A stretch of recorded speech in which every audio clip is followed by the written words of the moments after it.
How one pilot defied death after his B-17 was cut in half at 24,000 feet. The headline is brutal and cinematic. It grabs the eye. But the man at the center of this impossible fall was not a pilot. He was Staff Sergeant Eugene Moran, 19 years old, the B-17's tail gunner on a cold November mission over Bremen. What follows is the story of how a young airman, strapped into the rear of a falling bomber, kept fighting as the sky itself tore his world apart. At 24,000 feet, the sky is thin and sharp. Engines hum like distant freight. Air tastes metallic. For the men of the 8th Air Force that morning, November 29, 1943, the cold bit through uniforms, breath-fogged helmets and goggles. They were part of the 96th Bomb Group, flying in tight boxes of formation designed to concentrate defensive fire and blunt enemy fighters. Their target that day was the industrial web around Bremen, shipyards, ball-bearing factories, oil plants, the arteries of Germany's war machine. Records from the mission show the group encountered heavier than expected flak and an aggressive fighter response. Losses that day were significant. The ledger of air war is measured in tales of steel that never made it home. Ricky Tikitavi was the nickname scratched on the nose of a particular B-17, a familiar human touch to a hard machine. Inside its skin was a crew of men whose ages of experience varied as widely as their hometowns. Among them, in the cramped aluminum womb of the tail, sat Eugene Moran. He'd grown up in Soldiers Grove, Wisconsin, on a farm where machines were understood by touch and repair. He volunteered like thousands of others, the same mixture of duty, wanderlust, and a generation's sense that to fight was to answer a call. Training had taught him how to read the enemy, how to stand alone behind the plane where the world fell away. It had also left him young in ways a war does not forgive. If you want more stories like this, like and subscribe. These are the lives that history almost lets slip. Stay with us. They climbed into enemy skies in a formation that was meant to be safety in numbers. But safety is an argument with probability, and probability can be cruel. As the formation neared the target, a belt of flak began to bloom below, black puffs that ate the horizon like ink. Anti-aircraft shells exploded outward, shards of metal whistling past the wings and fuselages. A burst found the No. 2 engine on Ricky Tikitavi. It coughed, smoked, and then faltered. The crew felt the vibration change. The plane veered and lost its place in the box. Formation discipline broke. A plane out of step is a silhouette for eager fighters. Military reports and crew recollections mark that moment as the pivot from routine to catastrophe. In the tail turret, Moran had the world in a ring of glass and steel. His job was simple in description and savage in application. Watch, find the threat, fire. From that small rotating cup he could see the canvas of sky behind, blue, then suddenly punctured by black shapes. German fighters dove at thin angles, professional and lethal. Machine guns chattered. Cannon flashes nicked metal. From nearby turrets, tracers crisscrossed. Men called to each other through intercoms thick with static and fear. The tail is the airplane's rear guard. It also becomes, in moments like these, the last refuge of a man who refuses to be invisible. There are fragments of testimony from that mission. Jesse Orison, the navigator, later corroborated the sequence of events that left Ricky Tikitavi alone and vulnerable. According to mission summaries kept in the unit's logs, fighters broke through, closing with a determination that betrayed tactical planning. Moran's turret became a spotlight on the attackers. Observers later confirmed that Moran engaged the enemy fiercely. One escort and later historians credit him with having shot at least one attacker as the engagement unfolded. The flak had already done technical damage. Then, almost impossibly, a shell, likely a cannon round from an attacking fighter, found the fuselage's structural seam. The moment a bomber comes apart is not like a movie. It is a physics problem solving itself in real time. Stress concentrations, torn rivets, and the shear of aerodynamics work on brittle metal until something gives. In Ricky Tikitavi, the seam gave.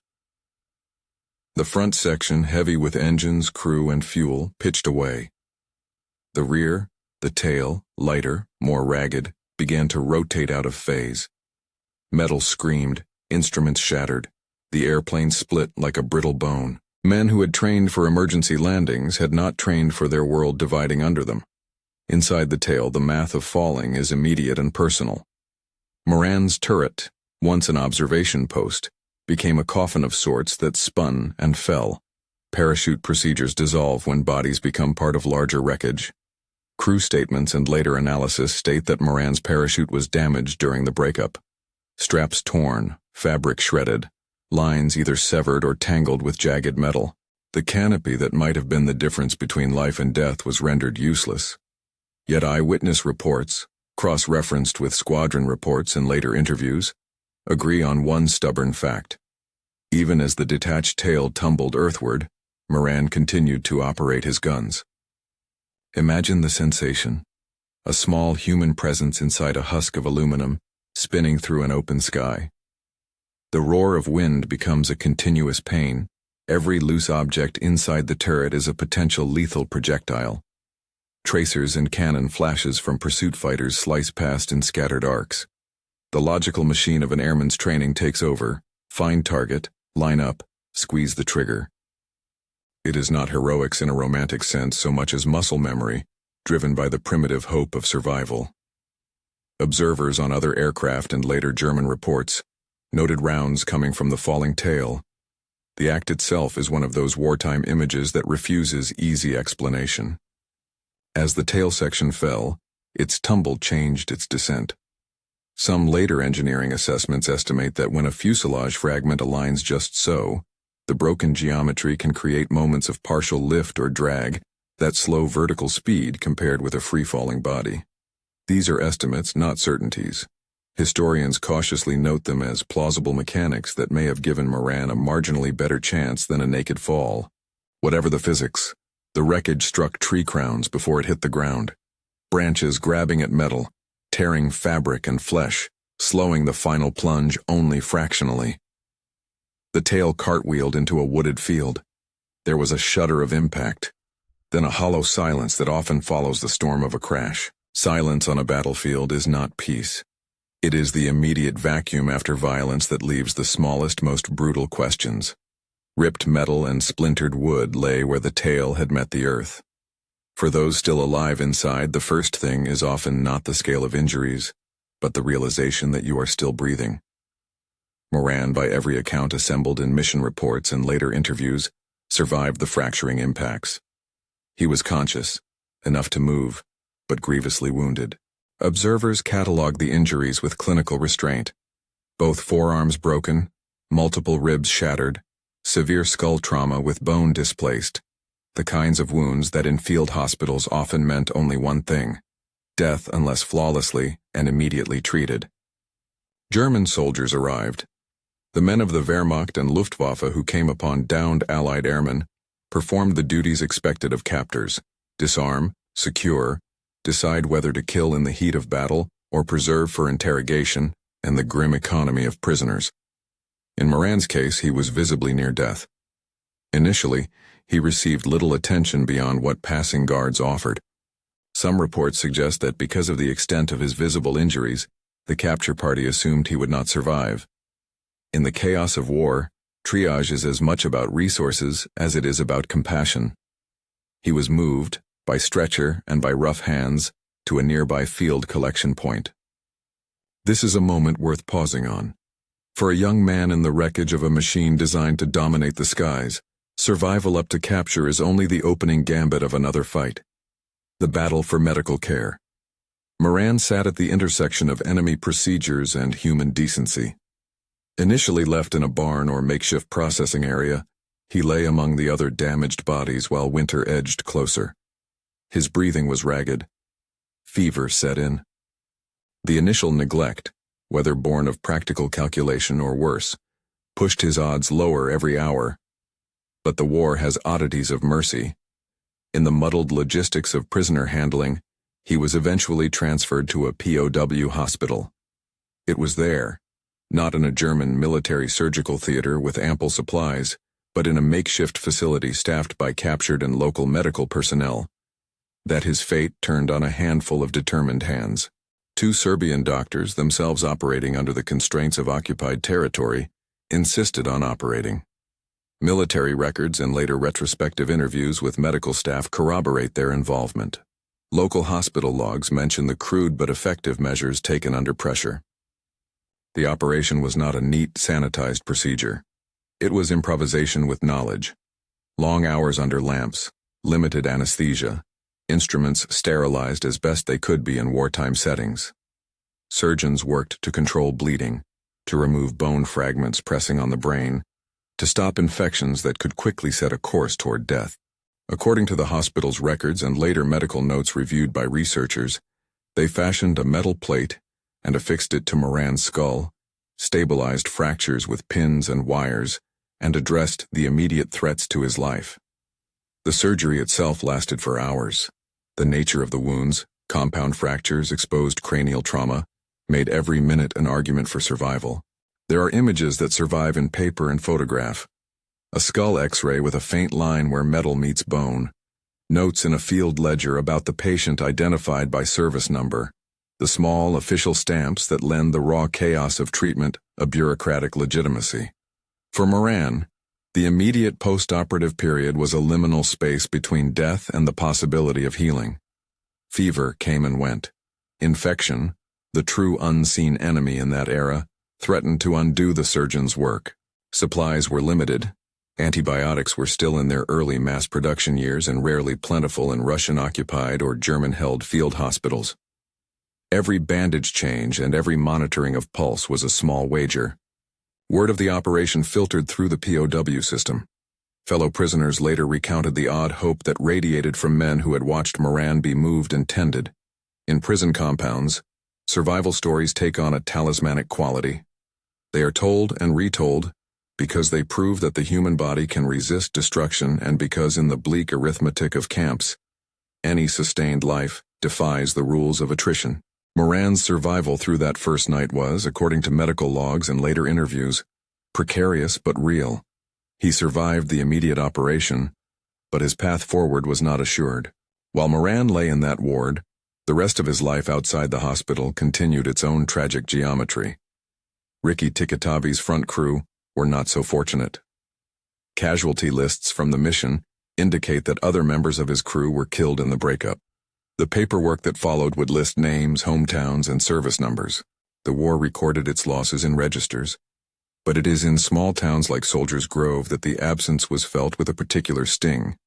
A chair at a dinner table that would never be occupied again, a letter that arrived in a mailbox and altered a family's future.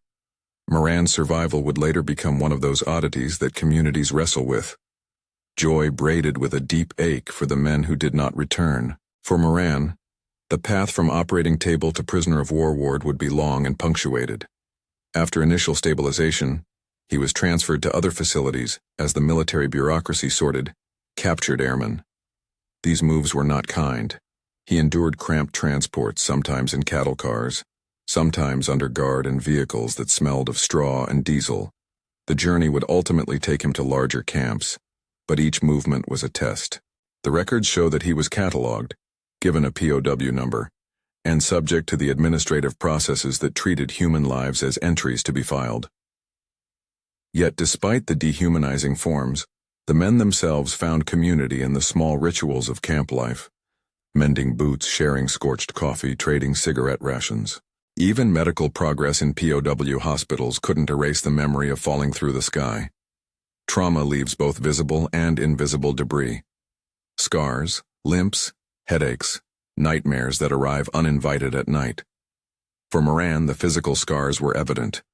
The skull plate was a lasting testimony, but so too was the stubbornness that had him manning his guns even as the world tore away. That stubbornness was to become a thread through the months that followed, a refusal to be quietly erased from history, even as the war sought to consume bodies and time. There is a larger, colder context to all of this.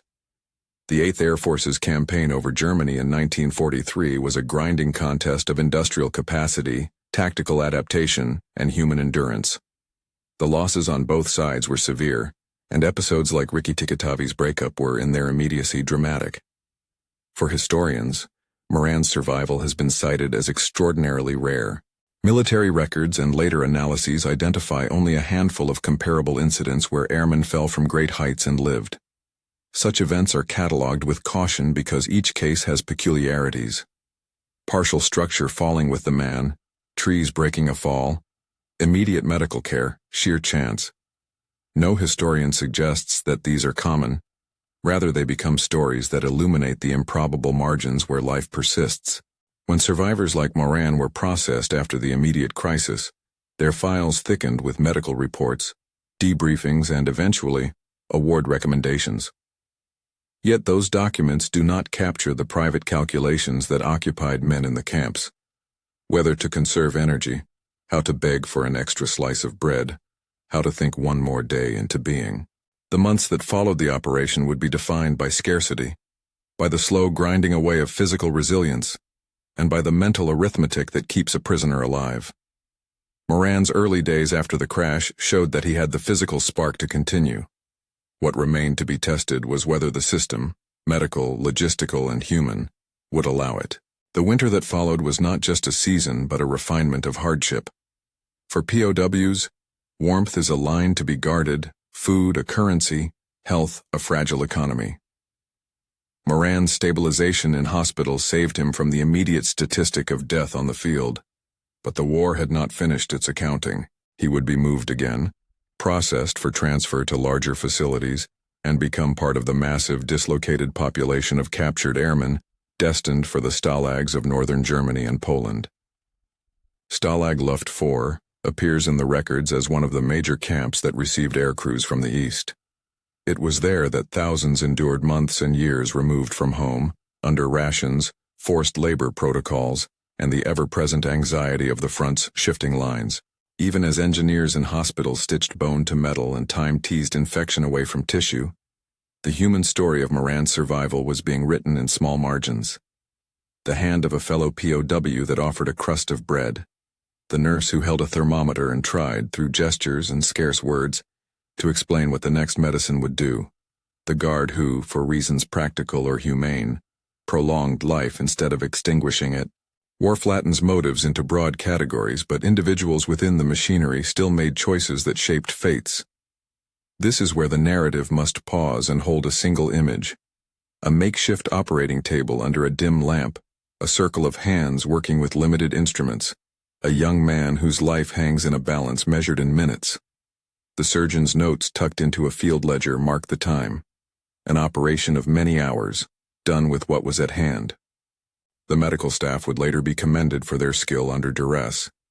The presence of a metal plate in Moran's skull became, in later years, a visible testament to both the brutality of the wound and the care that tried to repair it.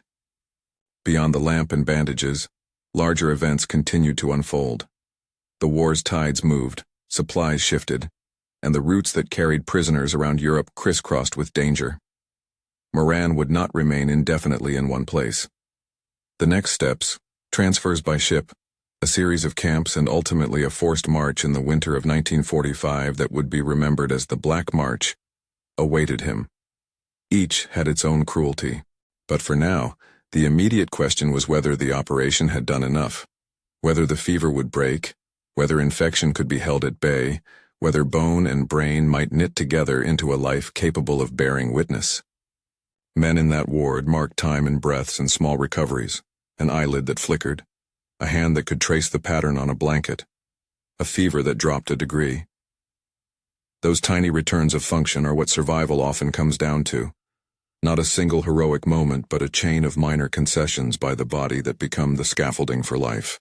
For Eugene Moran, the first links of that chain had been forged by surgeons whose names appear only rarely in official files, and by guards and fellow prisoners who moved him from wreckage to ward. Outside, the world remained monstrous and indifferent. Missions flew, factories belched, letters piled into dead letter bins. But inside the thin walls of that POW facility, a different calculus played out. Moran's life, already rent by the terrible bargain of war, now hinged on the slow work of healing. A metal plate and pins were not the end of his story. They were the promise of another chapter. What lay after? The long months in stalag compounds, the voyages across the sea. The winter march that would shave away many names from the lists of the living would test every inch of that promise. The last clear record before the next movement is a simple notation: the patient stabilized, condition guarded. In histories and interviews pieced together later, survivors recall moving him in the dark of night, or watching as the stretcher-bearers carried away a figure they had once believed gone. The machine of war turned. In due course, Moran would be placed on conveyances, transported toward camps where the business of surviving would become a daily ritual. But for the moment the operation completed, the ward dimmed and a fevered boy slept with metal in his skull and the memory of a fall that nearly ended him. The arc from sky to surgery contains its own paradox. An act of violence matched by an act of care that refuses to let the violence have the final word. Moran's trajectory had bent away from death, but only just. The months to come would demand more endurance than a single operation could provide. His recovery would be measured not only in healed bone, but in the slow accumulation of days that a man, enfeebled and bandaged, could count as his own. When the time came to move him again, the march of paper and rail would carry him into the larger machinery of captivity. Medical files, POW numbers, and transport manifests would inscribe his survival into bureaucratic form. But those documents cannot convey what the men felt in the hours between surgeries and transfers. Hope, dread, the strange small gratitude of being alive to watch a sunrise through barbed wire. There are moments in war that compress the world to a single human intensity. The night after Moran's operation was one of them. A thin, hard-edged interval in which skill, chance, and fragile human care kept a 19-year-old alive. What happens when an airplane splits at altitude is the domain of engineers and historians. What happens to a man inside the falling piece is the domain of human resilience, and of the people who refused to let him go. The surgeons had given Moran a chance. The next tests were not surgical but environmental: the cramped transports, the crowded barracks, the winter that would come to be known for the marches that separated survivors from those who did not make it. Before those marches began, there would be further transfers. A crossing by ship described later by many POWs as the Hell Ship, a cramped, disease-friendly transit, and a reassembly of beaten men into the stalags of northern Germany and Poland. Each of these steps had its own deprivations and dangers. But the immediate drama: the plane split at 24,000 feet, the tail fell away, a young gunner kept firing while the world folded under him, and surgeons in a POW hospital fought for his life, had reached a fragile resolution. He lived through the crash and through an operation that put metal where bone should be. The rest of the story would be about how a life so nearly extinguished would be stretched thin across the winter of 1945, and the slow return to a world that would never be quite the same. As he was prepared for transfer out of the hospital, bandages still damp, the list of necessary movements was precise and relentless. From field hospital to transit, from transit to larger camp, and then from camp to camp as the front lines dictated. For men like Moran, there was no pause for recovery. The tides of war required motion. Each step threatened the fragile healing that had begun. Each step offered a new set of people who might make a different decision about his fate. The day they lifted him from the ward onto a stretcher, men who had watched his chest rise and fall knelt and mumbled small prayers or merely stared. The ward was left quieter in his absence. The lamp over the operating table cast a long shadow. Outside, the war moved with indifferent momentum, and the list of names on casualty sheets kept growing. For a brief moment, though, for the hours and days when surgeons stitched metal into bone and a fever finally broke, it seemed that luck, skill, and stubbornness had conspired to keep a life from being catalogued among the dead. There was still a long road ahead. The coming months would test Moran in ways that surgery could not foresee. The claustrophobic voyages across the sea, the endless roll call in barracks, the cruel arithmetic of rations, and ultimately the forced winter march that would be imprinted on the memory of every survivor. Those episodes would shape the man he became, and the silence he kept for decades after. But the story of the fall, the firing in a tumbling tail, and the surgeon's lamps fighting back darkness is the hinge on which everything else turns. The crash was the first near impossible thing. The survival after surgery was the second. Beyond that, survival would become a day-by-day negotiation with cold, hunger, and the patience to wait out a war. In the thin light before transport, The little metal plate in Moran's skull reflected a small patch of brightness. It was a circle of human ingenuity and a reminder of the fragility of flesh beneath war's machinery. Those who would later study his case called it an extraordinary sequence of survivals. The fall, the immediate tenacity in the turret, the emergency surgery under austere conditions. Historians note such sequences with sober fascination. They are not miracles. They are convergences of physics, human will, and the intervention of others who refuse to let a life go. As the stretcher-bearers carried him toward the trucks that would take him to the next stage, a final thought lingers. Survival is often a conversation between chance and choice. In that conversation, Eugene Moran had taken actions. In training, in the turret, in the small minutes of struggle after impact, that kept his thread uncut. Others would not be so fortunate. The coming movements would erase some names and spare others. For Moran, the metal in his skull would remain for life, a permanent witness to that violent fall and to the surgeons who, in a makeshift ward, argued for him to keep living. They moved him at dusk, when the light thinned and tasks in a war zone take on a gray efficiency. Stretcher-bearers slid beneath the canvas of his bed. Men who had seen too many wrecks tended to their ritual: check a bandage, lift a shoulder, nod to one another. Moran's breaths were shallow but measured. The metal plate in his skull made a dull, precise sound when a lamp caught it. Paperwork followed him like a shadow. A POW number, a notation of surgery, an improvised diagnosis. The transports that carried him away were cold and crowded. The road out of the field hospital threaded through the same landscape that had swallowed so much steel and noise just weeks before. Transit in wartime is designed for movement, not comfort. For the wounded and the captured, it is a procession of cramped cars, feverish stops, and the constant, wearying presence of guards. Men who could once rise on two good legs found themselves folded into human bundles. Moran's convalescence was fragile. Every jolt threatened stitches and set bones. Yet the bureaucracy of captivity has its rhythms: registration, triage, placement on manifest. And those rhythms carried him toward larger facilities, where the war's logistics would sort and file him among thousands. One of those facilities was Stalag Luft 4, a camp that appears repeatedly in the records of the 8th Air Force and in the testimonies of survivors. Located in northeastern Poland, it became a holding place for Allied air crews captured in the east. Arriving there meant entering a new world: long barracks of wooden planks, roll calls at dawn, the rattle of tin cups being passed along, and the steady accounting of human beings by number rather than name. For Moran, the camp was a place where the body could be mended over months, but where the mind had to negotiate a new normal. Life in the Stalag was a series of small economies. Heat was borrowed and hoarded. Bed space was precious. Food came in thin, predictable measures.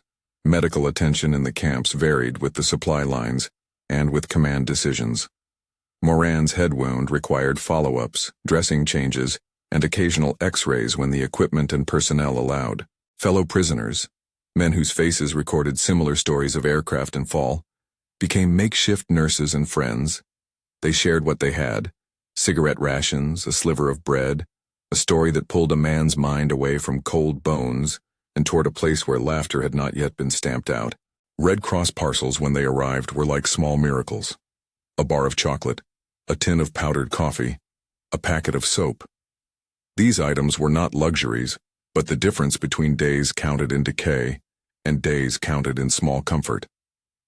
Moran's file shows the incremental improvements in his condition: bandages clean for a time, a slight gain in weight, the ability to sit in the sun for minutes at a stretch. Yet camps are instruments of attrition. Illness spread swiftly where men slept close, and hygiene was a constant uphill battle. Influenza, pneumonia, dysentery, these names appear on lists where faces once were. His name existed in the camp ledger, but his life continued in gestures.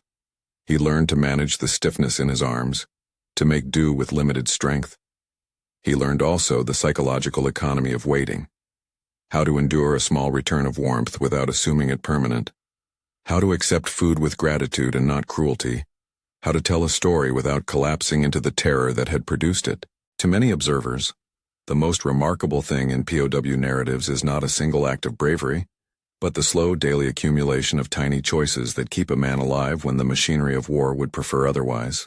Transfers came in waves. On a cold morning he was loaded into a ship meant to move men across water under guard. The journey's prisoners later coined hell ship crossings. The phrase captures more than cramped quarters. It names despair endemic to transits. Little ventilation, little sanitation, the constant smell of metal and damp cloth. Men were packed below deck. Light was a rumor. The days blurred. For those who had survived a crash and a heavy surgery, the motion of the vessel and the contagion of close quarters were new hazards. Fevers spiked. Some men did not reach the next port. By the time Moran stepped off a transport into a major POW camp deeper in the German system, he had been moving through a continent built by war. The months passed and mapped themselves into places. An evacuation train, a temporary hospital, a transit camp, another train east or west as orders and fronts dictated. The war's geography scribbled itself across prisoners' lives, and Moran's life was a long series of postal addresses. Field hospital, transit point, Stalag Luft 4, another transit, a new camp. Each move was a test of the healing his surgeons had started, and of the stamina that had, for a moment in a tumbling tale, let him keep his guns in action. The winter of 1944-45 brought a crucible that would be remembered in prisoner testimony as one of the harshest kinds of endurance. The forced marches westward as Soviet forces pressed into German-held territory. The Germans, fearing that prisoners might be liberated by the eastward advance, evacuated thousands to the west along roads that would become rivers of marching men. Prisoners later called the exodus the Black March, an event that stripped what remained of normal life down to the barest essentials: distance, cold, and the ability to keep one foot in front of the other. The march began as an evacuation but became an ordeal. Men wrapped in blankets and what little clothing they had were herded over frozen fields and narrow roads, under winter skies that furnished neither mercy nor convenience. Food was scarce and often inedible. Water froze in flasks. Footwear, already thin or damaged, succumbed to frost and cold. Those with medical vulnerabilities became a new logistical question for guards and prisoners alike. Moran's skull plate and his recovering limbs made the march two battles in one. He fought not only the elements but the fragility of his healing body. The rhythm of the march settled into a brutal tempo.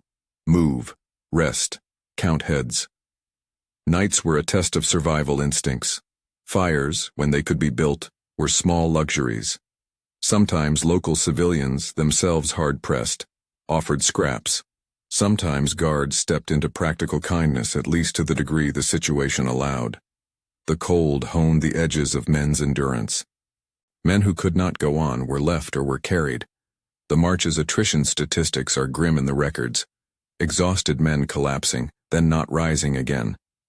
It is a part of the story that historians revisit with sober horror, cataloging names and tallying losses, but those tallies cannot capture the singular sensation of a hand going cold and another hand trying to keep it warm. Stories from survivors emphasize solidarity. Prisoners helped one another in small practical ways, sharing a ration, fastening a bootlace, helping a friend rise after a fall. The communal ethos in the camps, born of shared suffering, persisted on the march. Moran's comrades, many of whom had known him from the plane or had been fellow patients in the hospital, were witnesses to the tenacity that had carried him so far. They menaced the cold with jokes, with half-remembered songs, with the stubborn insistence on being counted each morning. After weeks on the road, the column neared the zone of Allied advance. The front lines, shifting under pressure and weather, finally intersected with the shocked and diminished phalanx of prisoners. Liberation did not always arrive as the cinematic suddenness of tanks and trumpets. Often it came as tentative contacts, scouts, patrols, and then larger formations. On that day for Moran and many others, the 104th Infantry Division appeared on the horizon. Soldiers who had known little of the prisoners' suffering stepped into their world carrying rations, fresh clothing, and a different kind of authority.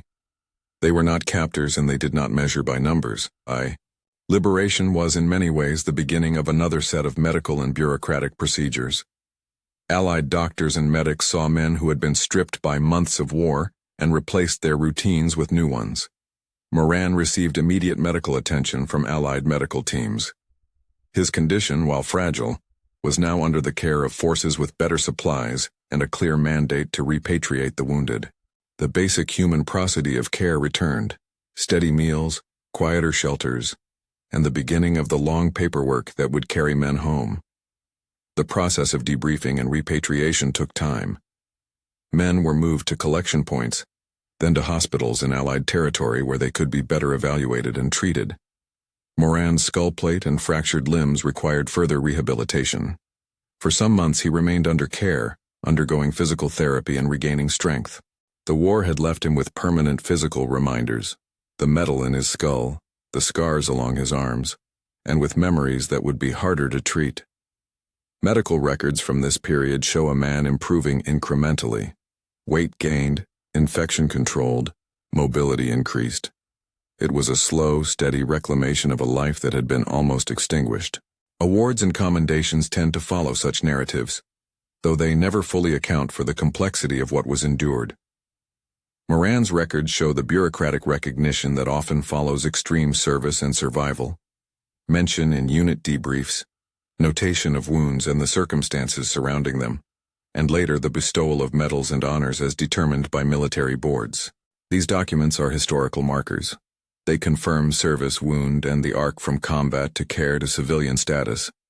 But a ribbon or a medallion is a shorthand, important, but not an equivalent, for the years of adjustment that followed.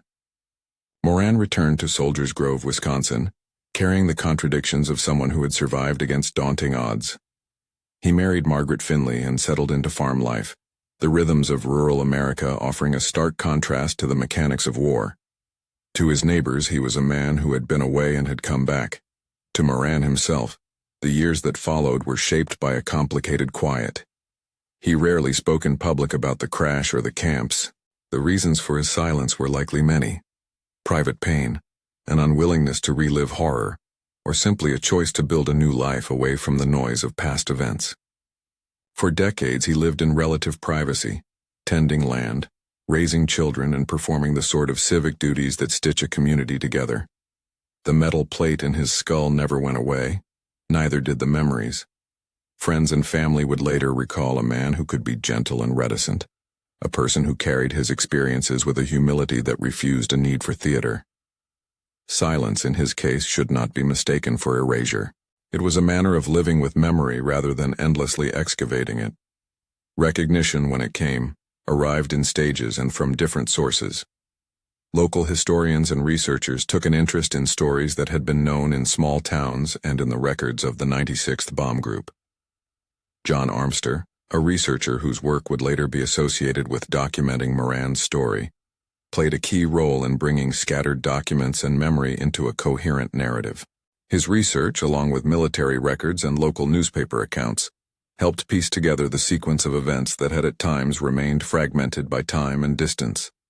In later years, Moran received local honors that acknowledged not only his survival, but the larger themes of service and memory. He was given a Veteran Lifetime Achievement Award, a recognition of a life that had been defined in part by extraordinary wartime endurance and, in part, by a quiet post-war life of family and community. The town named a street in his honor, a modest but permanent acknowledgement that placed his name on the map for future generations to see. These gestures mattered. They turned private memory into public markstones, encouraging communities to remember the men behind the statistics. Public interest in Moran's story increased as researchers and authors collected accounts of unusual survivals from high altitudes. His case was cited in studies and in the book Tailspin, which re-examined mission logs, survivor testimony, and unit histories to place Moran's survival in the broader tapestry of the air war. Historians treated the sequence with cautious awe.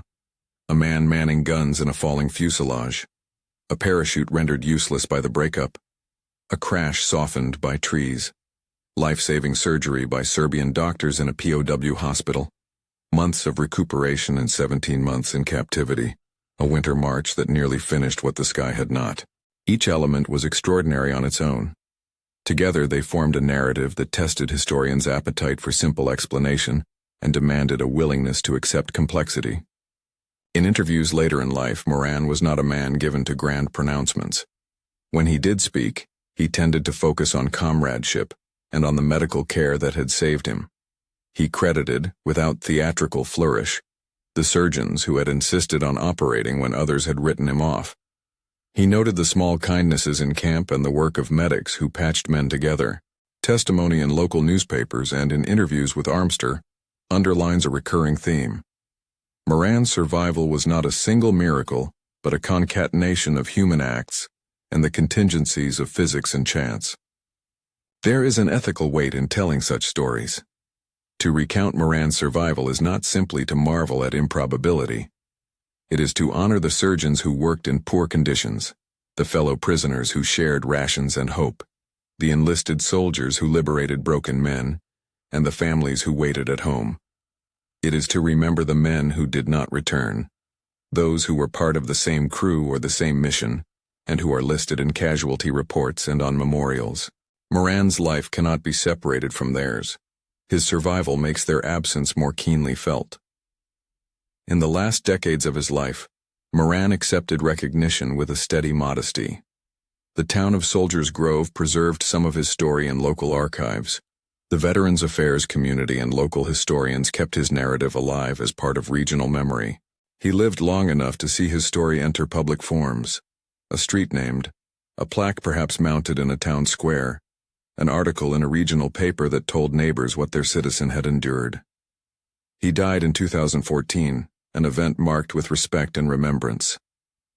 Death for veterans of the Second World War is a reminder that the generation which carried the memory of global conflict is passing from living testimony into the historical record. Moran's passing prompted reflections on the extraordinary arc of a life that had included a fall from 24,000 feet, emergency surgery by captured physicians, months of captivity, a winter march, liberation, and a long civilian life that seldom needed the theater of public confession. Obituaries and memorials respected the facts. Staff Sergeant Eugene Moran, tail gunner on a B-17 nicknamed Ricky Tikatavi, survivor of a catastrophic mid-air breakup on November 29, 1943, prisoner for 17 months, returned home to Soldiers Grove, married Margaret Finley, and died in 2014. Why tell this story? Because Moran's life sits at the intersection of chance, technical detail, and human will. It challenges easy narratives about heroism and invites a sober reflection on the mechanics of survival. Engineers can analyze the aerodynamics of a falling tail. Medical historians can assess the interventions that saved a life, and sociologists can chart the long arc of silence and community reintegration. But at the center is a young man who, in a moment when his machine failed and the sky itself became an enemy, continued to operate his gun. He did what training and stubbornness allowed. He survived the fall, he survived the surgery, he survived the camps and the march. He returned to a life where the unrecoverable aspects of war were constant companions. Moran's story is not unique in the sense of being solitary. There are other accounts of extreme survival. Military records note only a handful of comparable cases where a man fell from great height and lived. Historians treat these instances with care, noting the unique variables at play in each case. Trees breaking a fall, partial lift from wreckage, immediate medical attention, and the simple arithmetic of luck are recurrent motifs. Moran's story is remarkable precisely because it combines several of these motifs, and because the documentary record, mission logs, hospital files, prisoner lists, local histories, and later interviews, allows historians to sketch a coherent sequence.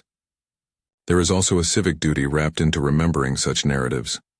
Names like Eugene Moran should not slip into anonymous rows on casualty lists or into footnotes of broader histories.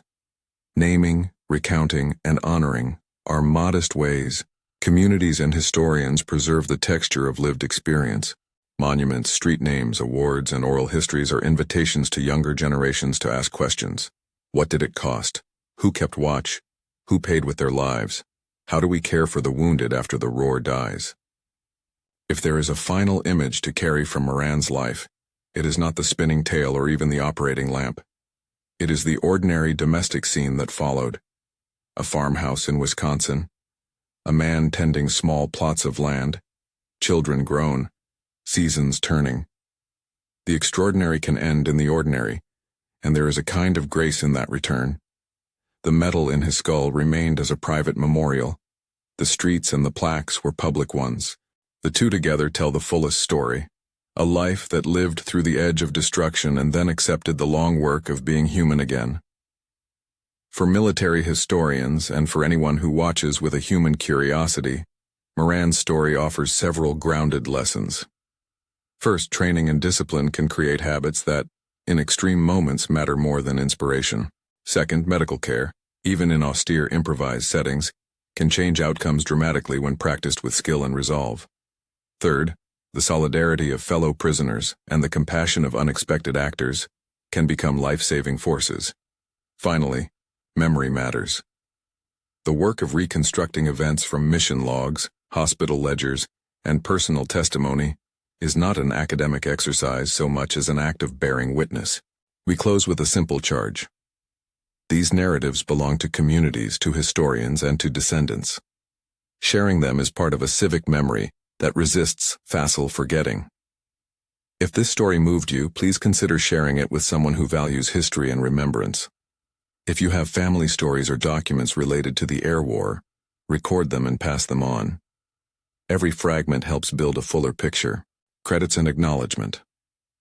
This narrative was compiled from military mission records of the 96th Bomb Group, November 29, 1943, POW and hospital files related to Stalag Luft 4, survivor interviews and local reporting from Soldiers Grove archives, and research conducted by John Armster and contributors to the Tailspin Project.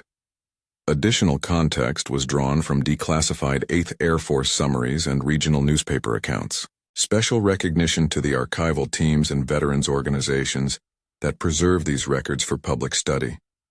If you found this account meaningful, share it to help keep these histories alive.